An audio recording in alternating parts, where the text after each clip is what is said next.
Yeah, I want to talk about your dad a little bit. I did not realize that he was a coach for the Permian Panthers, especially during, the season that was featured on Friday Night Lights. Can you tell me a little bit about the history of that and Yeah. how that? I'm a Friday Night Lights nerd, so I want to know all about that.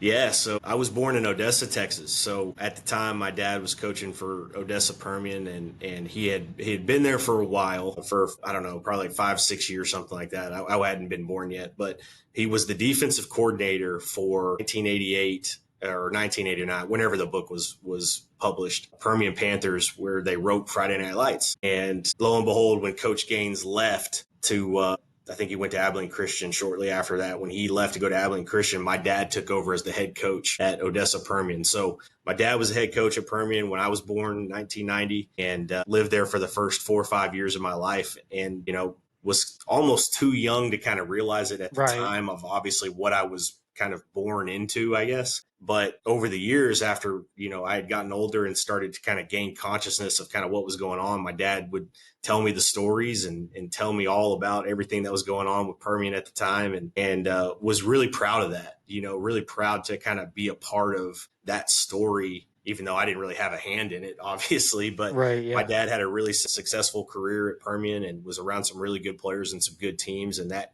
kind of fed my passion for football and for high school football and college football going forward. So it was a really cool experience, and one that a unique story not a lot of people have. So it's a really cool thing. So he's I think he's pretty proud of the fact that he got to be a part of something like that, and so am I, for sure.